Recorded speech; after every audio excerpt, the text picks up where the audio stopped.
Jay-Z and Puff was given an assignment,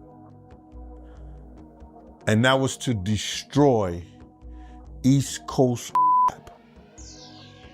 And what I mean by that, and I know people gonna be like, yo, Gene is out of his mind and everything like that. Check this out, brother. This is the first time that I'm speaking about it. Something that I'll never forget, actually. I think my life changed a lot from that day, and I've never really recovered from it. For decades, people have swapped theories, traded rumors, and argued nonstop about who was truly responsible for Tupac's demise. But now, things have taken a sharp turn. A voice from the inside, someone who lived it, who was there, has finally spoken up. That someone is Gene Deal, Diddy's former bodyguard, and what he's revealed slices straight through years of speculation. For almost 30 years, the world has believed Tupac Shakur was gone forever. His death in 1996 was reported, mourned, and immortalized in hip-hop history. But what if that story wasn't the full truth? What if Tupac didn't die that night, and new revelations are starting to prove it? Recently, Gene Deal has sparked speculation on social media, with whispers that it may hold the key to finally answering the questions fans have been asking for decades. Is Tupac still alive? Rapper Tupac Shakur comes to Las Vegas for a boxing match, then gets down. He was here nearly 25 years ago. But there are some fans who believe a conspiracy theory that Tupac is in fact alive. According to Gene, Diddy's issues with Tupac weren't just about industry rivalry or the East Coast versus West Coast feud everyone remembers. He says it went deeper, driven by pure hatred, dripping with something personal. Check this out, brother.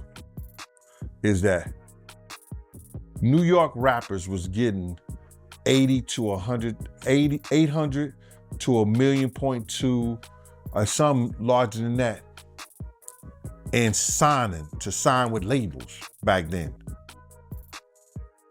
And they was getting a lot of money to make albums and records. When they had guys down south that these labels was paying $250,000, $300,000 on record deals, and these guys was bringing back platinum albums and everything like that.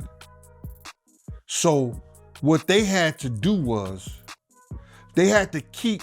If Gene's words are to be believed, Diddy didn't just see Tupac as competition. He wanted him gone, plain and simple. And here's the chilling part. This isn't gossip picked up off the streets. These are claims from a man who was with Diddy every single day, traveling with him, working under him, watching everything unfold. Gene insists that Diddy wasn't shy about it either. He says threats were spoken out loud, the kind of words that now sound more like dark foreshadowing of what was destined to happen. What really sends chills isn't just the claim itself, it's how normal Diddy supposedly was about saying it. Not some secret whispered in the corner of a club, not hidden in song lyrics, just straight up blunt. Tupac was a target. And when you mix that with what's been popping back up in old court files, Diddy's name showing up again and again tied to payouts, bounties, and his anger over hit 'em up, the story starts looking way less like random gossip and more like a puzzle finally clicking into place.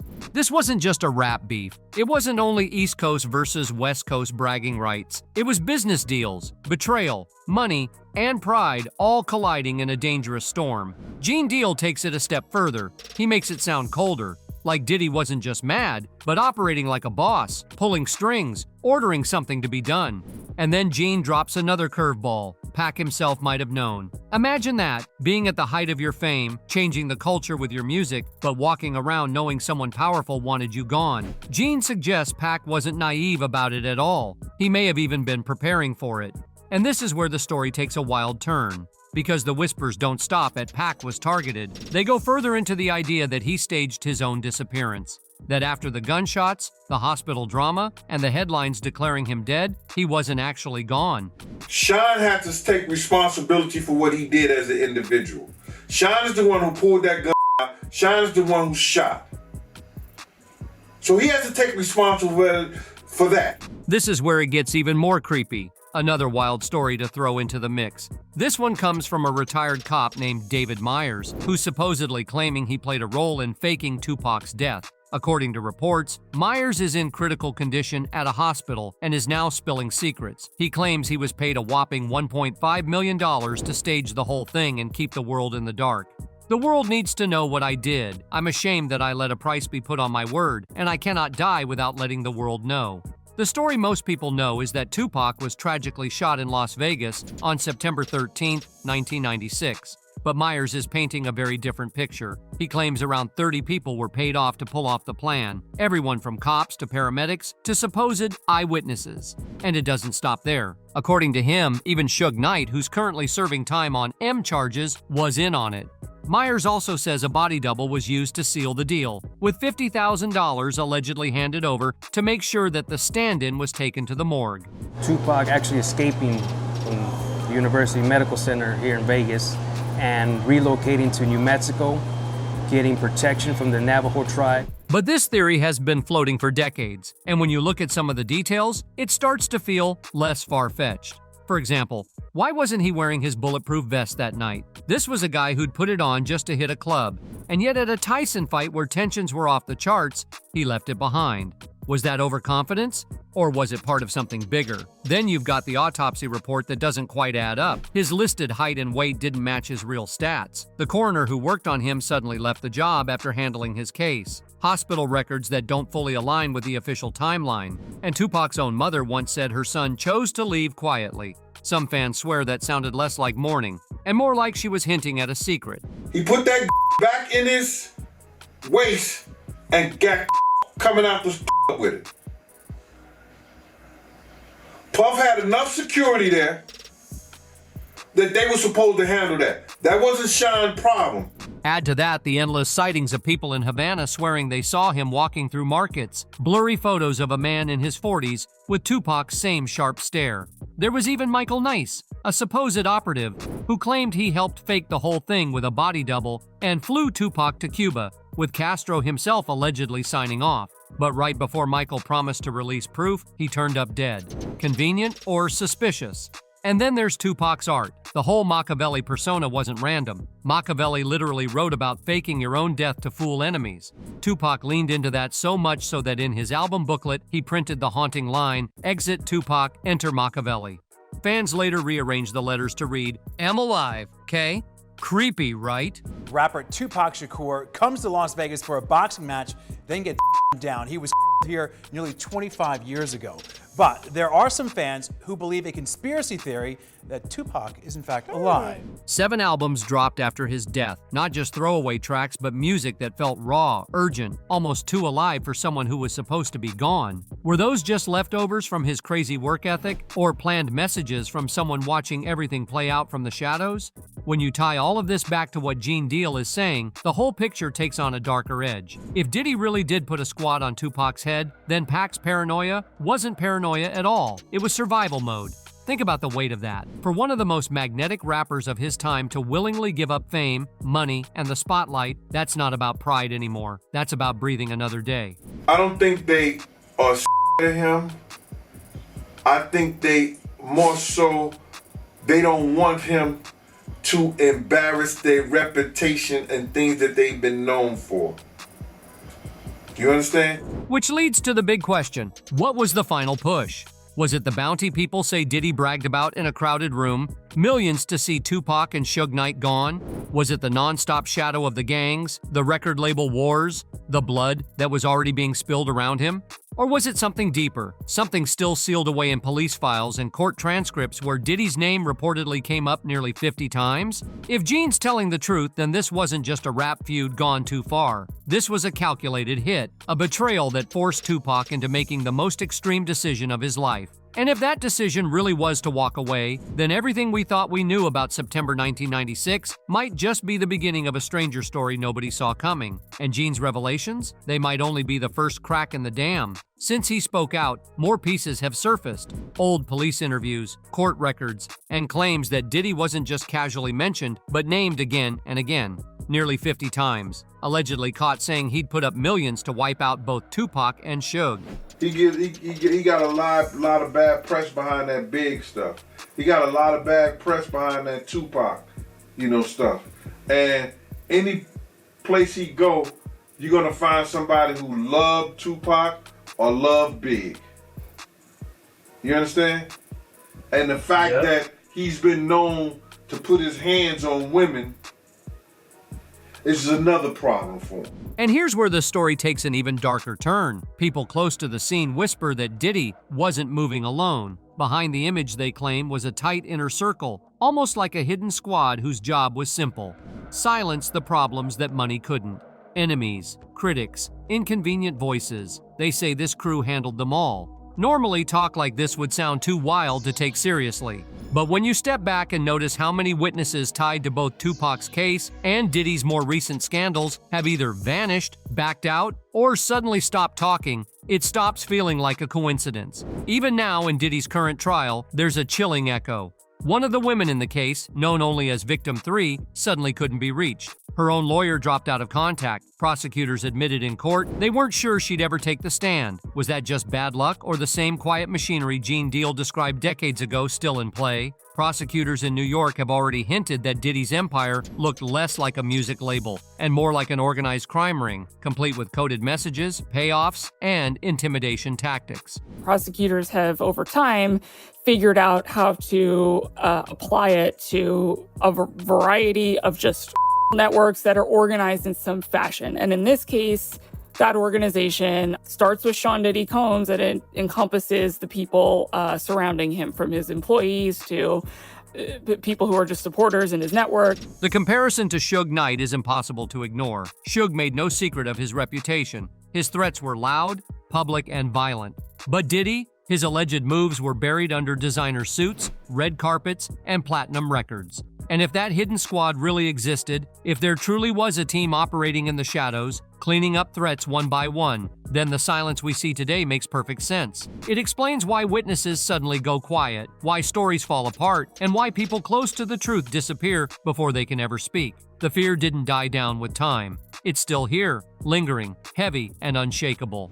But if Tupac really felt all of this closing in, the question becomes, how on earth did he get out? That's where the theory shifts from street drama to international politics. Some insiders, even former security officers with ties to the Black Panthers, have claimed Tupac was smuggled out under the protection of Fidel Castro himself. And when you think about it, the connection isn't far-fetched. Both of Pac's parents were heavily involved in Panther activism. His aunt, Assata Shakur, has been living in Cuba for decades under Castro's protection. So the idea that Fidel would extend that same shield to Tupac doesn't sound like a stretch. It almost fits too perfectly.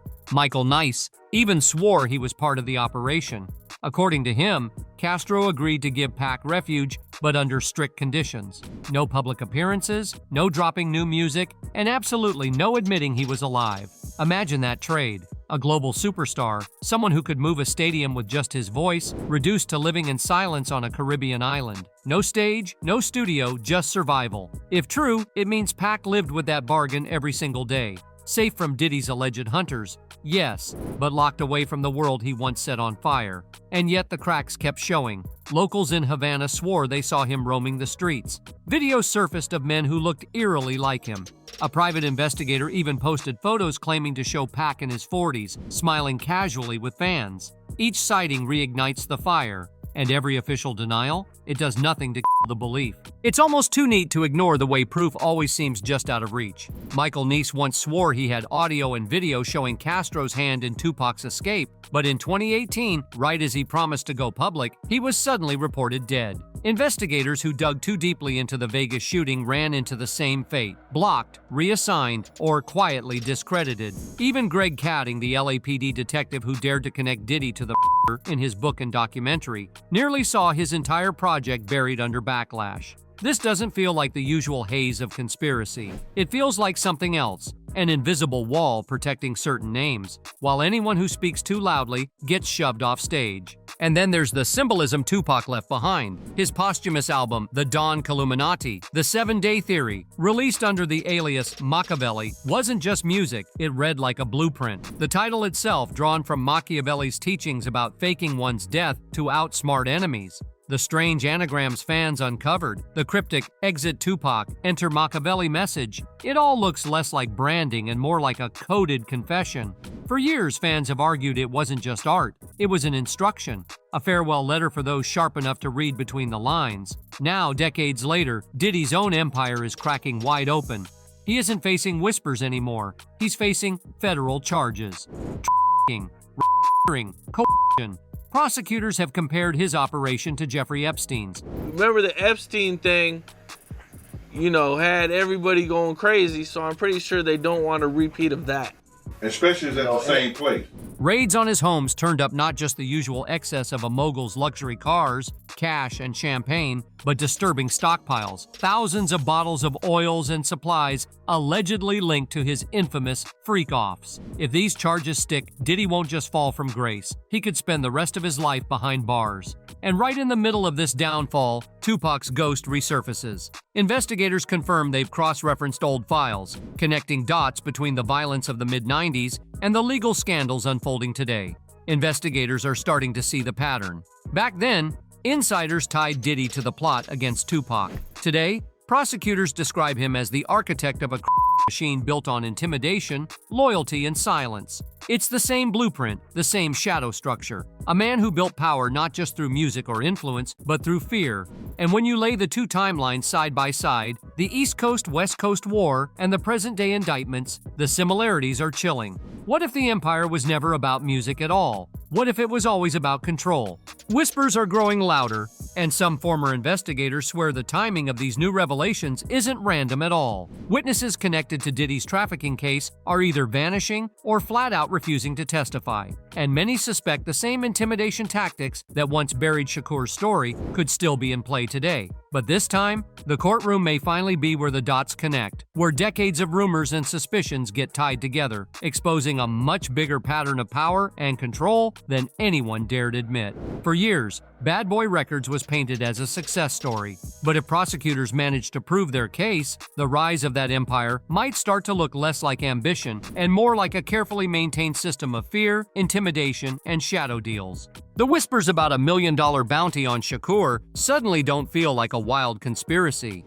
They feel like part of a blueprint that kept the music industry spinning in Diddy's favor. Fans are now left wondering, could the fall of Diddy's public image finally force those long-buried secrets into the open? Because when federal agents start raiding mansions, collecting receipts, and digging into hidden money trails, they're not just cracking one case, they're peeling back an entire machine.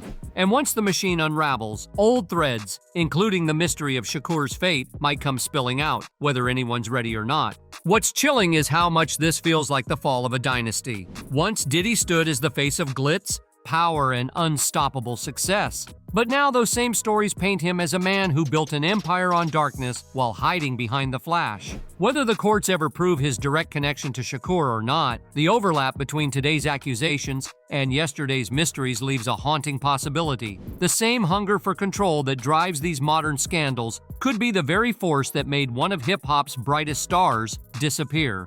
And that's where things get unsettling. If the stories are true that Diddy had an underground squad, that he funded a $1 million hit, then Shakur's so-called ending in 1996 might not have been an ending at all. It starts to look more like a high-stakes chess match, where his last move wasn't another diss track, but his own disappearance. The threats, the cover-ups, the whispers, they all fit together like puzzle pieces we've been too scared to assemble. So here we are, staring at one of music's greatest mysteries. Was Shakur really taken out as part of a power play, or is he somewhere out there alive, waiting for the right moment to resurface? One thing's for sure, the story isn't finished. As the empire crumbles, the shadows only grow longer. What do you think? Was Shakur a fallen legend, or a ghost watching it all unfold? Drop your thoughts below, because in the world of power, fame, and secrets, nothing ever stays hidden forever.